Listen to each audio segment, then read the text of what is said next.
ভারতের স্বাধীনতা সংগ্রামের অন্যতম অগ্রনায়ক মহাত্মা গান্ধী শান্তি, মুক্তি ও মানবতার প্রতীক তিনি। আমৃত্যু এই নীতিতে অটল থেকেছেন, অহিংস পথে ব্রিটিশ বিরোধী বিরামহীন লড়াই সংগ্রাম করেছেন, বারবার গ্রেপ্তার হয়েছেন, কারাভোগ করেছেন। জীবনভর তার এমন সংগ্রাম তাকে করে তোলে অনন্য। তার নাম যশ ছড়িয়ে পড়ে বিশ্বব্যাপী। খুবই সাদামাটা অথচ অত্যন্ত প্রভাবশালী রাজনীতিক, আধ্যাত্মিক এই মানুষটির নাম মোহনদাস করমচাঁদ গান্ধী।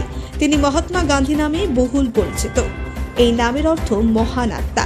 সম্মান করে অনেকে তাকে বাবু বলেও ডাকতেন। ভারতের স্বাধীনতা সংগ্রামে অন্যতম অগ্রনায়ক মহাত্মা গান্ধী। তবে ভারতের স্বাধীনতার 6 মাসের কম সময়ের ব্যবধানে নৃশংস গুপ্ত হত্যার শিকার হন এই শান্তিকামী নেতা। আজ 30শে জানুয়ারি মহাত্মা গান্ধীর 78তম তিরোধান দিবস।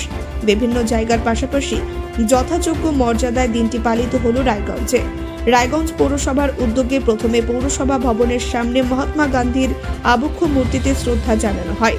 এরপর শহরের বিদ্রোহী মোড়ে মহাত্মা গান্ধীর পূর্ণাবয়ব মূর্তিতে শ্রদ্ধা জানানো হয়। উপস্থিত ছিলেন পৌর প্রশাসক সন্দীপ বিশ্বাস, পৌর প্রশাসক মণ্ডলের সদস্য প্রদীপ কল্যাণী, সাধন বর্মন, ওয়ার্ড কোঅর্ডিনেটর বরুণ ব্যানার্জি, রতন মজুমদার সহ অনেকেই। মহাত্মা গান্ধীর ভাবধারা এবং তার উদার মনোভাব নিয়ে এদিন আলোকপাত করা হয়। নমস্কার, আমরা রায়গঞ্জ পৌরসভা পরিবারের পক্ষ থেকে আজকে জাতির জনক মহাত্মা গান্ধীর আজকে প্রয়াণ দিবস।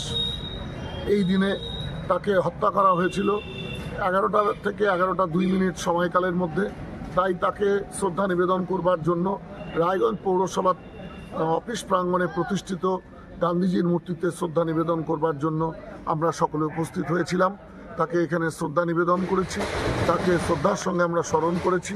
এর পরবর্তীতে 10:30 আমরা পৌঁছে যাব রায়গঞ্জ পৌরসভা কর্তৃক প্রতিষ্ঠিত পূর্ণাবয়ব গান্ধীজির মূর্তির পাদদেশে। ডাক্তার বিধানচন্দ্র রায় ও স্বামী প্রণবানন্দজি রোডের সংযোগস্থলে প্রতিষ্ঠিত মূর্তির পাদদেশে পৌঁছে যাব। সেখানে আমরা ওনাকে শ্রদ্ধা নিবেদন করব এবং তাকে বরণ করব, শ্রদ্ধার সঙ্গে তাকে স্মরণ করব এবং তার পরবর্তীতে 11টা থেকে 11:02 সময়কালের মধ্যে আমরা নীরবতা পালন করব তার আত্মার শান্তি কামনার্থে। এবং তার পরবর্তীতে জাতীয় সঙ্গীতের মধ্যে দিয়ে আমরা জাতির জনকের প্রতি শ্রদ্ধা নিবেদনের এই অনুষ্ঠানের আমরা সমাপ্তি ঘোষিত হবে। আমরা তাকে শ্রদ্ধার সঙ্গে স্মরণ করব, তার আদর্শ, তার নীতিকে পাথেয় করে আমরা এগিয়ে যাব উন্নততর ভারতবর্ষ গঠনের লক্ষ্য নিয়ে, শান্তির দেশ গঠনের লক্ষ্য নিয়ে। জাতি, ধর্ম, বর্ণ নির্বিশেষে প্রত্যেকটি মানুষকে সম্মান জানাবার কথা যিনি বলে গেছেন তার নাম মোহনদাস করমচাঁদ গান্ধী। এবং তিনি একজন প্রকৃত দেশপ্রেমিক ছিলেন, তাই তিনি জাতির জনক হিসাবে আখ্যায়িত হয়েছেন। তাকে আমরা শ্রদ্ধার আসনে বসিয়েছি, তাকে আমরা শ্রদ্ধার সঙ্গে আজকে তার প্রয়াণ দিবসে স্মরণ করছি।